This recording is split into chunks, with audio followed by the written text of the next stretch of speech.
दीजिएगा। This exercise is a most important for a long question. ठीक है, जो बच्चे मेरे स्टूडेंट हैं उन्हें तो ये बात पता है कॉलेज में कि हमने मल्टीमीडिया पे एक दिन एक्सरसाइज ये देखी थी कि इसमें से एक लॉन्ग क्वेश्चन तो लाजमी आ रहा है। ठीक है, इसमें से बच्चों एक लॉन्ग क्वेश्चन आने के पॉसिबिलिटीज यूं कह लें 99.9% है। 99.9%। So if you are preparing this exercise it means कि आपने एक long question plus somehow short question की भी प्रिपरेशन इस वजह से कर ली है कि इसमें हम ऑपरेशंस पढ़ेंगे और वही ऑपरेशन हमें बेनिफिट देंगे किसमें 2.3 में भी। क्लियर है बात? यस।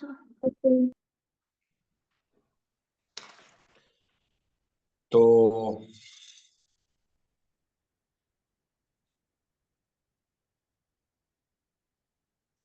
स्टार्ट करते हैं बच्चों। इसको मैं ना टिपिकली नहीं स्टार्ट करना चाहता, वन से नहीं स्टार्ट करूंगा, टू और थ्री, सॉरी टू पहले कराऊंगा, देन हम थ्री एंड लेटर ऑन बाकी क्वेश्चंस को करेंगे।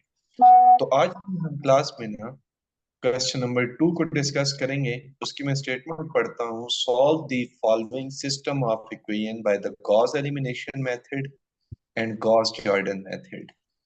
गॉस एलिमिनेशन मेथड का बच्चों मतलब ये होगा कि you need to convert it into echelon form, और गॉस जॉर्डन मेथड का मतलब होगा you need to convert into reduce echelon form. Clear है बच्चों बात? सही है, ये बात याद रहेगी। Yes. Yes. Gauss elimination method, what does it mean? You need to convert the matrix into echelon form. And the secondly, जो हम बात करें उसकी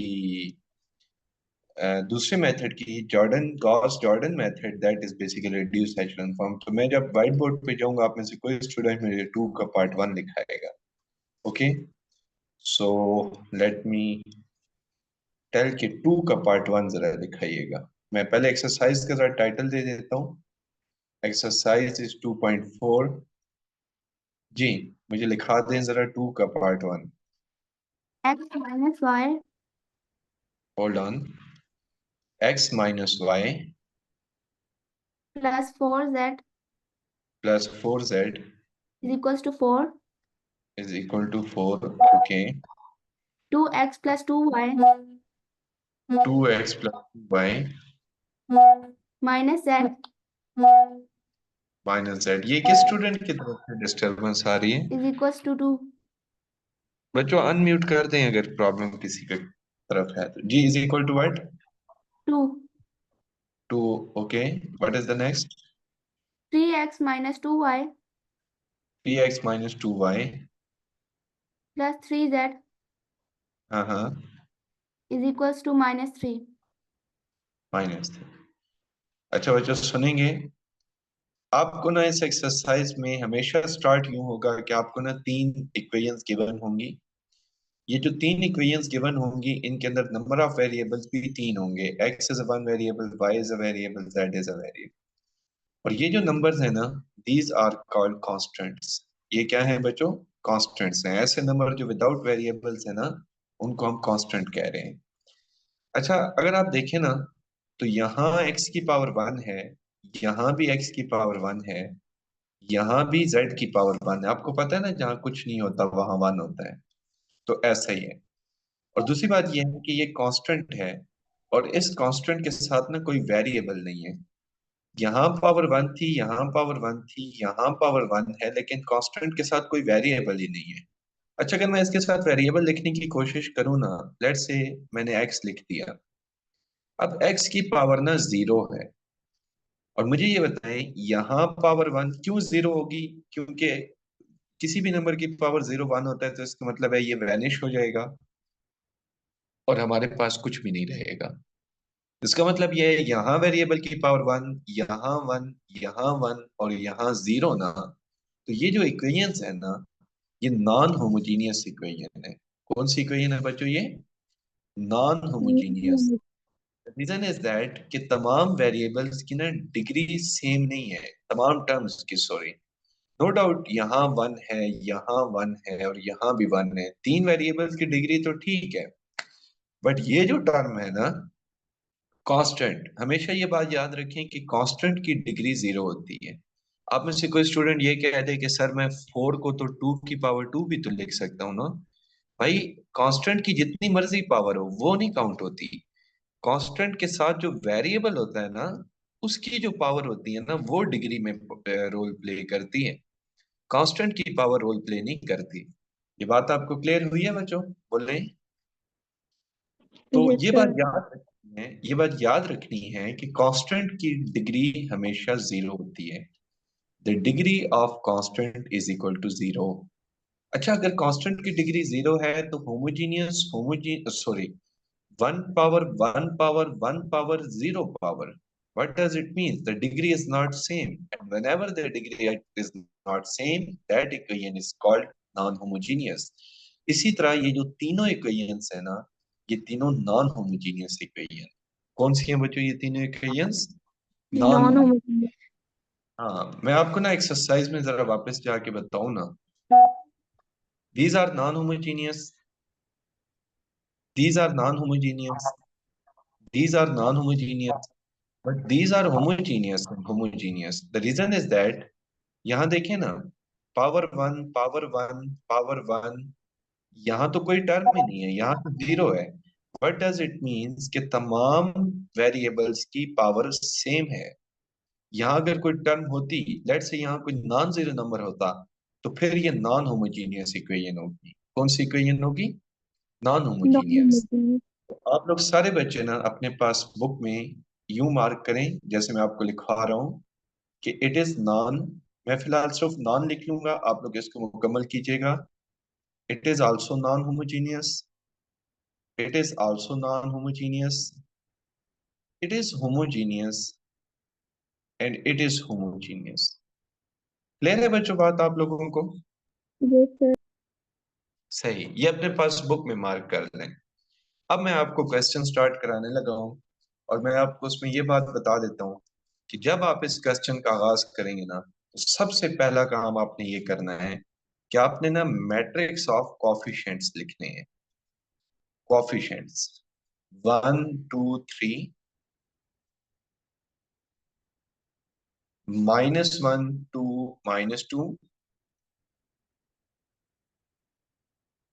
four minus one and three. Matrix of coefficients. अब ना आपने मैट्रिक्स ऑफ कांस्टेंट लिखना है। Four, two, minus three. और अब आपने ना वेरिएबल्स, मैट्रिक्स ऑफ वेरिएबल्स लिखना है जो कि इक्वेशंस के होंगे, एक्स, वाई वाई और एंड जी।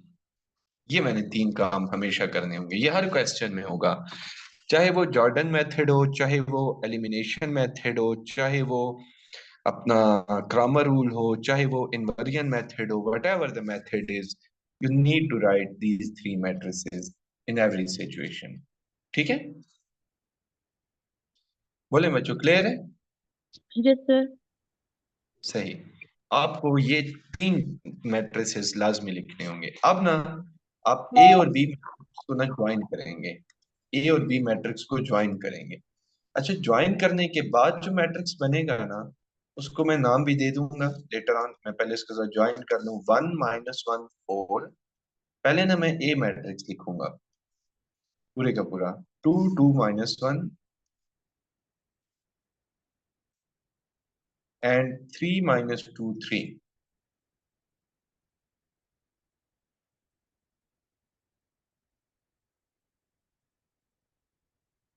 अच्छा ये मुइज ने मुझसे क्वेश्चन पूछा है कि अगर इक्वेशन होमोजीनियस हुई तो क्या होगा।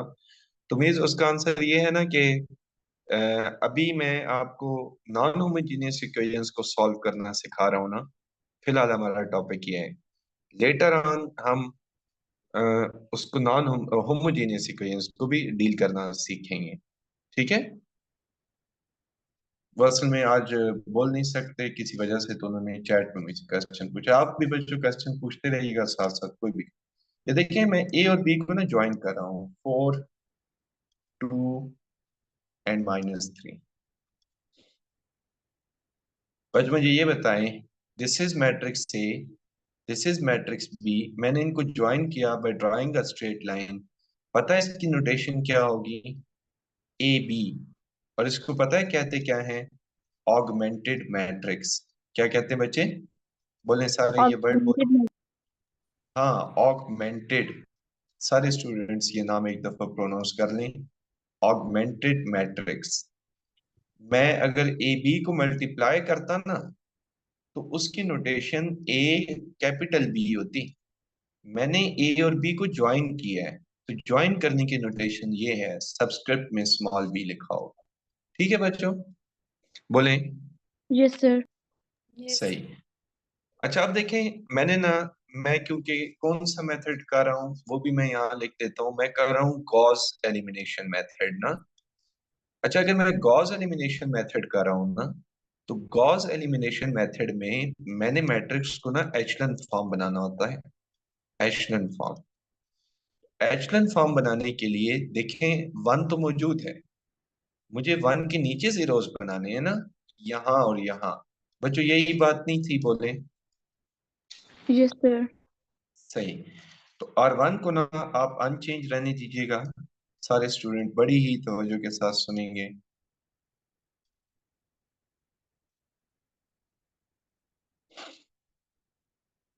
अच्छा, अगर आर वन अनचेंज है, एक मिनट में देख लूं, कोई स्टूडेंट सारे प्रेजेंट हैं। वाहिद है, तहरीम है, Qurratulain, Louis and Farwa. Okay, Dua नहीं है यहाँ। अच्छा बच्चों, मुझे ये बताएं कि ये जो टू है, यहाँ मैं जीरो बनाने के लिए कोई स्टूडेंट मुझे रो ऑपरेशन सजेस्ट कर सकता है आप में से? बोले मुझे, कोई आप में से सजेस्ट कर दे यहाँ कैसे होगा ये टू की जगह zero? -2r1। R two minus two R one. Great. आप में से कोई स्टूडेंट बता सकता है? तरीम आप बताएं यहाँ जीरो कैसे बनेगा? R3 - 3R1। Great, R three minus three R one. अब आपको थोड़े थोड़े से रो ऑपरेशंस क्लियर हो रहे हैं। अब बच्चों मुझे एक बात बताएं, two minus two zero, two plus two four, minus one minus eight minus nine, two minus eight minus six, three minus three zero, minus two plus three कितना होता है? वन। 1 अच्छा, four, sorry, three minus twelve कितना होगा बच्चे? Four, three minus twelve minus -9। Nine. Exactly. Minus three minus twelve कितना होगा? Minus fifteen. मुझे कोई स्टूडेंट बता -15। सकता है व्हाट्स आवर नेक्स्ट टारगेट? कोई भी स्टूडेंट आप में से बता दे। सर हम लोग इंटरचेंज कर लेंगे ना, R2 और नहीं, R3 को। स्टार्ट करें ना। यहाँ वन बनाना है बच्चों, इस फोर की जगह मैंने वन बनाना है। सर R2 और R3 को इंटरचेंज कर देंगे। हाँ, आर टू और आर थ्री को इंटरचेंज कर देंगे। सारे बच्चे यहाँ तवज्जो दें, बहुत ज्यादा तवज्जो दीजिएगा बच्चों। इंटरचेंज अब करूंगा ना, तो मेरे पास कुछ ऐसी सिचुएशन अराइज हो जाएगी, आपके सामने है। सर ये ये इंटरचेंज क्यों किया? ये तो हम माइनस माइनस भी कर सकते थे, -4 भी। माइनस असल में वन बनाना है ना। आप ये भी कर सकते हैं कि R two minus three R three, ये भी कर सकते हैं, फिर भी वन बन जाता, लेकिन इंटरचेंज वाला ऑप्शन आसान था तो मैंने इंटरचेंज कर दिया। ठीक है बच्चों? ठीक। अच्छा, एक मिनट, एक और मुइज ने क्वेश्चन पूछा है। अच्छा, सही है, उसने रिप्लाई किया, वेरी गुड मुइज।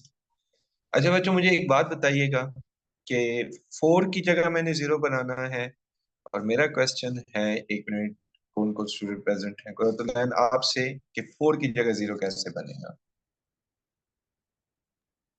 सर हम लोग R2 को अगर 4 से मल्टीप्लाई करके इसे माइनस कर दें।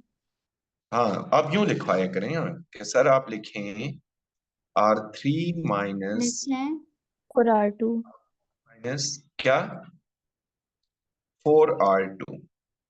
क्लियर है बच्चों बात? यस। अच्छा, अब मुझे एक बात बताइएगा कि मैं ना R1 तो अनचेंज लिख दूंगा,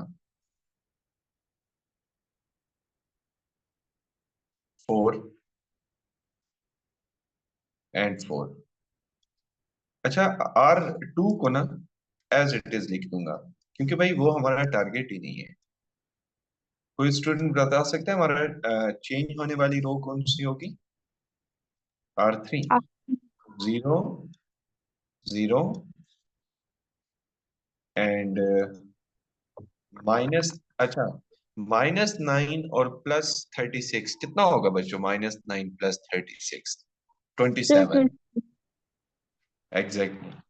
और बच्चों आप में से कोई बच्चा मुझे बता सकता है कि -6 और +9 इंटू 15, कोई स्टूडेंट जरा मुझे इसका रिप्लाई कर दे कैलकुलेटर से। 57। 57, ग्रेट। अच्छा बच्चों यहाँ तक बात क्लियर हुई है? बोले सारे? Yes sir. सही। यस। ये यस जो हमारे सर। पास अभी तक सिचुएशन है ना, this is echelon form. The reason is that कि यहाँ लीडिंग एंट्री है, इसके नीचे जीरोस हैं, यहाँ लीडिंग एंट्री है, इसके नीचे जीरो है, और 27 अगर लीडिंग एंट्री है और ये 1 नहीं भी है तो इट्स ओके है। मैंने आपको बताया था in the case of echelon form it's okay for a leading entry to be a non zero. Okay. अब मुझे एक बात बताएं कि अगर मैं आपको बिल्कुल स्टार्ट में ले जाऊं, तो स्टार्ट में तो ये देखें, स्टार्ट में तो जब हम लिख रहे थे तो ये एक्स का कॉलम था, ये वाई का कॉलम था, ये जेड का कॉलम था। अब देखें, मैं लिखूंगा यहाँ पे फ्रॉम R3। बच्चों मुझे एक बात बताइएगा, फ्रॉम R3 ये जो पहला है ये तो जीरो नहीं हो गया एक्स वाला? ये जो वाई है ये भी जीरो नहीं हो गया? यस। और ये z है, ये तो 27 जेड नहीं हो जाएगा? Is equal to 57। यही बात नहीं है? बोले यस सर। सही। जरा स्टार्ट में चले जाए ना, स्टार्ट में ये देखें, ये जब इक्वेशन है ना, इसको जस्ट आप फोकस करें इस इक्वेशन को, और आप ना जरा नेक्स्ट पेज पे लिखा हुआ ऑगमेंटेड मैट्रिक्स देखिएगा। वो होगा 3 - 2 3 एंड -3। देखिएगा 3 - 2 3 एंड -3। अच्छा, हमने जब इस पे रो ऑपरेशंस लगाए ना, तो ये मेरे पास इक्वेशन बन गई कि ये जीरो हो गया, ये जीरो हो गया, जेड के साथ 27 आ गया और कांस्टेंट। मुझे आप में से कोई स्टूडेंट जरा 57 डिवाइडेड बाय 27 कर दे, क्या ये कैंसिल आउट होते हैं? मेरे ख्याल में तो नहीं सर होते। 2 आ रहा है। क्या आ रहा है? 2। अच्छा 2, ग्रेट। जेड की वैल्यू बच्चों कितनी आ गई, कोई स्टूडेंट बता सकता है? बोलें जेड की वैल्यू कितनी आई है? 2 आ रही है सर, 2। ग्रेट। अच्छा अब जरा बच्चों बहुत ज्यादा तवज्जो दीजिएगा कि फ्रॉम R2 कोई स्टूडेंट बताएगा कि R2 में से क्या है सिचुएशन मेरे पास? 0x +1y -9z is equal to -5। मुझे ये बता सकते हैं z की वैल्यू बच्चों कितनी? -5। z की वैल्यू तो 2 है। अब जब हाँ। यहाँ पुट तो डोंट यू थिंक कि -5 + 18 हो जाएगा? What is -5 + 18? 13। ये आपके पास आ गई है y की वैल्यू। बच्चों किसकी वैल्यू आ गई है? बोलें। y की वैल्यू। y की। अच्छा अगले पेज पे अगर मैं चला जाऊं, नेक्स्ट पेज पे, तो मैं R1 भी तो लिखूंगा ना। सो R1 से मेरे पास सिचुएशन आ जाएगी फ्रॉम R1। तमाम बच्चे भाई तवज्जो के साथ सुनिएगा इस बात। From R1 x - y +4z is equal to, कितना है हमारे पास? इज 4। Equal to 4। 4। अच्छा x की वैल्यू तो अननोन हमने फाइंड करनी है, y की वैल्यू बच्चों क्या है ये बताएं?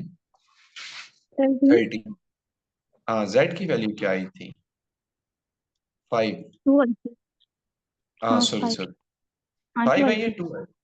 2 आई 2 थी सर। ओके ओके, तो हमारे पास is equal to 4, so don't you think ये बन जाएगा 4 माइनस प्लस 13 माइनस 8? बच्चों बता सकते हैं फाइनली क्या आ रहा है मेरे पास? I think so 11। मुझे ये बताएं क्या हमने 9 आ रहा है। तीनों वैल्यूज फाइंड आउट कर ली? सर 9 आंसर आ रहा है। अच्छा 9। बच्चों तीनों वैल्यूज हमने फाइंड आउट कर ली, बोले? Yes sir. सही। तो तीनों वैल्यूज जब फाइंड कर लेते हैं तो ये क्वेश्चन एंड हो जाता है। आप में से कोई स्टूडेंट कोई क्वेश्चन पूछना चाहे, ये क्वेश्चन आपके सामने है, ये ले। जी बच्चों, कोई स्टूडेंट पूछना चाहे क्वेश्चन? No sir.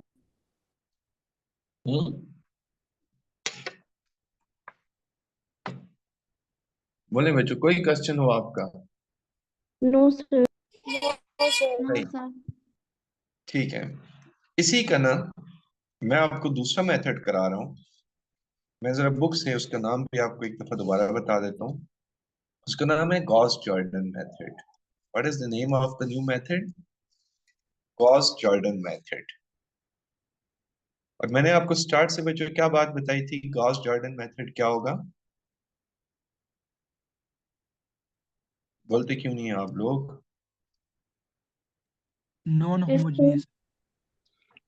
नहीं, हरगिज नहीं। गॉस जॉर्डन मेथड के बारे में क्या बताया था? अच्छा, Gauss reduce elimination echelon method. Form.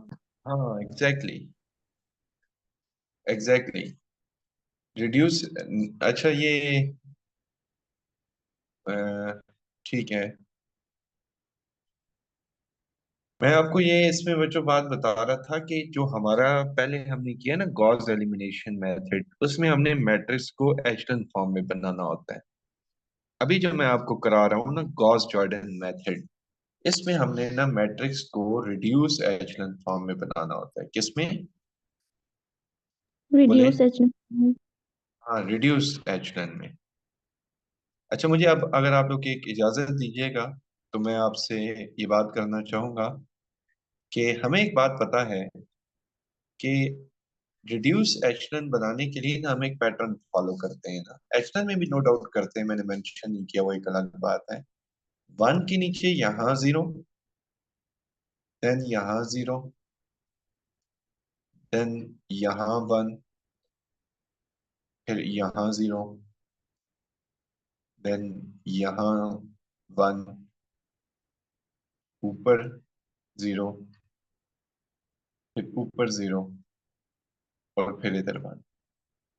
अच्छा, अभी अगर आप देखें ना तो मैंने ये जो पीछे क्वेश्चन था ना, हमने इसी को रिड्यूस सेक्शन बनाना है ना।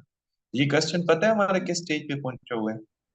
1 0 0 1 0, यहां तक पहुंचा हुआ। मैं क्या करूंगा, अगर आपका क्वेश्चन लेट्स से एग्जाम में तो आ जाता है तो नो डाउट आपने इसको पूरा करना है। रिड्यूस एचलन से पहले ना एचलन बनाना जरूरी है और वो आप करेंगे। मैं अभी आप लोगों की इजाजत से ऐसा कर दूंगा कि मैं इस क्वेश्चन को नए सिरे से नहीं स्टार्ट करूंगा।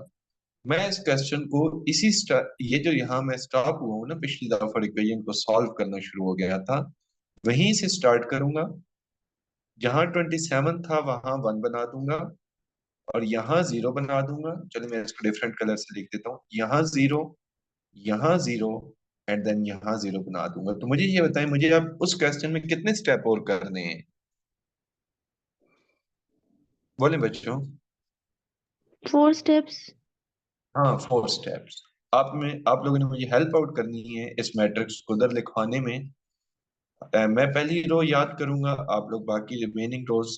तो 1 माइनस 1 4 4, यहाँ मैं लिख रहा हूँ 1 माइनस 1 4 एंड 4। जी मुझे बाकी रोज बताइएगा।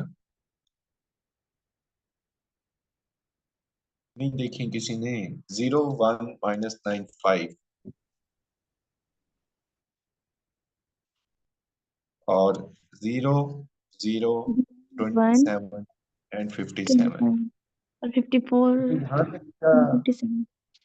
यहाँ तक क्या मैं इस क्वेश्चन को पहुंचा चुका हूँ? बोले बोले ना। Yes sir. यहाँ तक मैं इस क्वेश्चन को पहुंचा चुका हूँ ना। मैं गॉस जॉर्डन मेथड यस करा रहा हूँ, ठीक है। अच्छा मुझे यस एक मिनट फरवा, आप बताएं, ये कैलकुलेशन आपने की है तो ये इसका आंसर 54 आता है 57 आता है? सर 57। 54 है 57 डिवाइडेड बाय सर 54 54। आ। यस अच्छा आगे हमने सारा सही किया हुआ है, लेकिन आपने यहाँ गलती मुझसे कराई है ना। अच्छा मैं पूरा क्वेश्चन कर गया, आप में से कोई अल्लाह का बंदा नहीं बोल रहा कि सर आपने गलती की हुई है। पता नहीं, मुझे समझ नहीं आती, आप लोग सारा टीवी तो नहीं देख रहे। सर, हेल्प आउट करी थी, शायद कोई मिस्टेक होगी। ठीक है, तो इसमें बच्चों यहाँ हमारे पास आ गया था 54। अच्छा अब देखिए मैं यहाँ 1 बनाने लगा हूँ। वाहिद आप बताओ, यहाँ मैं 27 की जगह 1 कैसे बनाऊंगा? और 3 माइनस माइनस से 1 बन भी जाता है, बट आफ्टर द डिवीजन 1 बनता है। सो R3 डिवाइडेड बाय 27। ठीक है ना? ठीक। Then what is our next target? Sir 9 की जगह 0 बनाना है। हाँ, और आपने ही बताना है कैसे बनेगा। सर डिवाइड करेंगे R2 को। हरगिज नहीं, हरगिज नहीं। आई वॉज एक्सपेक्टिंग कि अब आपको कोई प्रॉब्लम नहीं होगी। सर मैं बताऊं? नहीं, एक मिनट, आप ही बच्चे बताएं, फिलहाल आप बताएं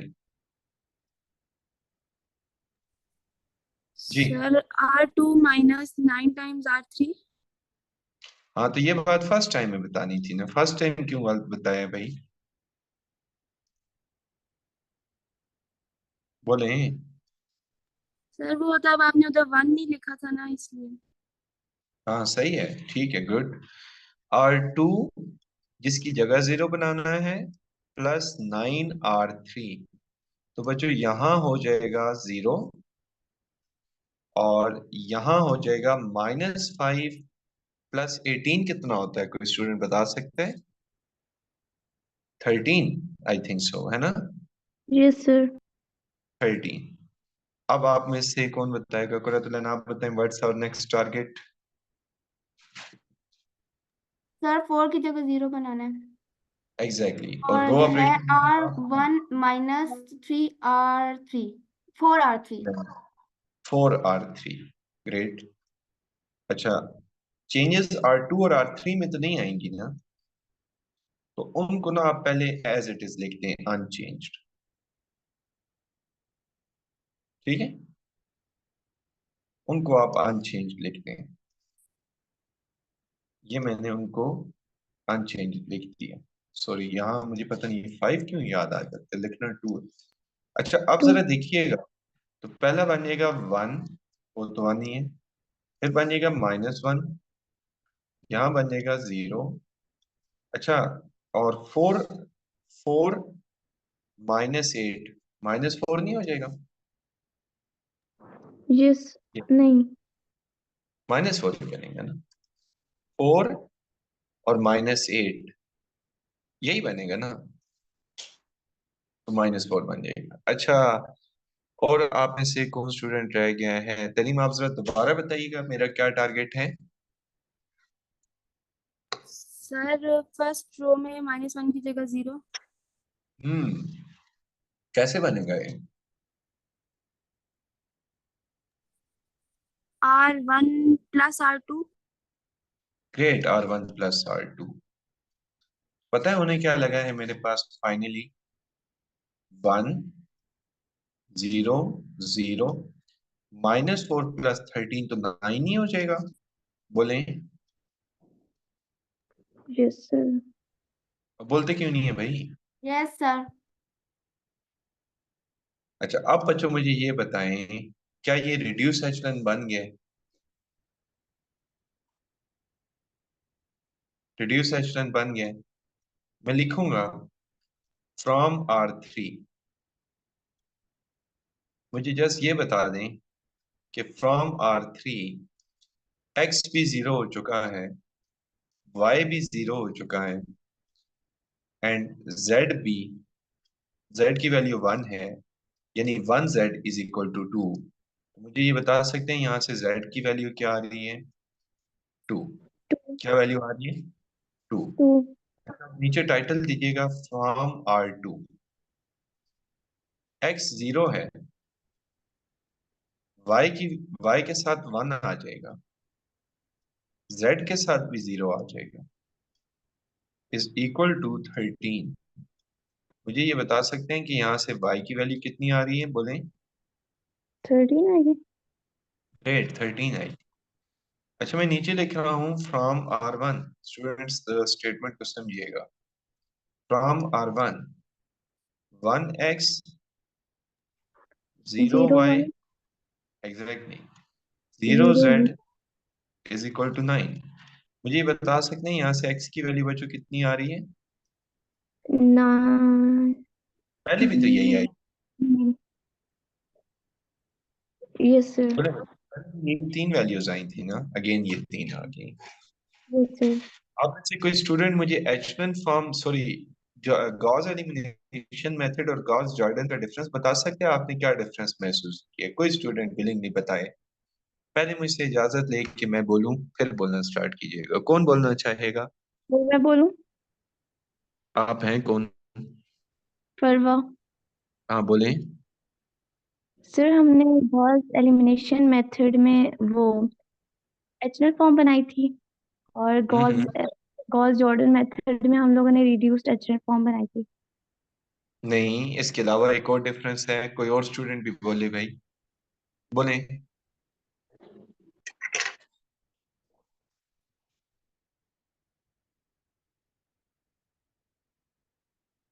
हम्म। कोई स्टूडेंट बोले। वाहिद, कुरतुलैन, आप बच्चे, कोई डिफरेंस आपको समझ आ रहा हो? तहरीम आपको आ रहा हो? सर पहले वाले मेथड में एक ही रो में से तीनों की एक्स वाई जेड की वैल्यूज आ गई थी और इसमें तीनों की अलग अलग रोज में से निकालनी है। नहीं, वहां भी एक में से तो नहीं आई थी। देखें, और कुरतुलैन आप।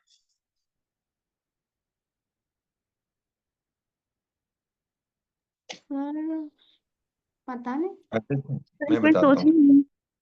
अब देखें, यहाँ ना आपको थोड़ा सा इक्वेशंस को हल करना पड़ा था। ये देखें, z की वैल्यू आपको पुट करनी पड़ी थी, फिर आपको यहाँ y की वैल्यू और z की वैल्यू पुट करनी पड़ी थी, तब x की आई थी।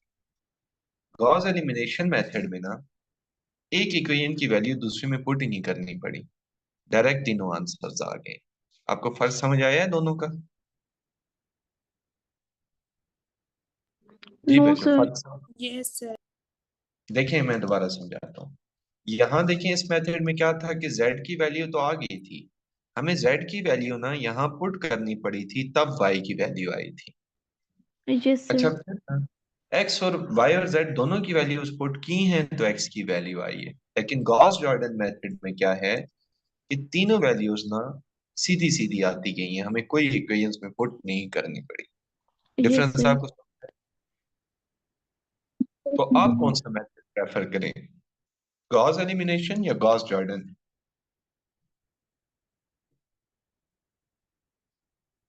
जी बच्चों, कौन सा आसान आपको लगा है गॉस दोनों? Jordan method.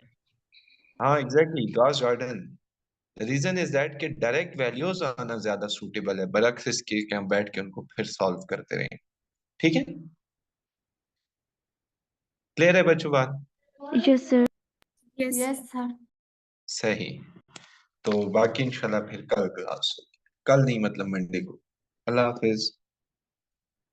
अल्लाह हाफिज सर। अल्लाह हाफिज।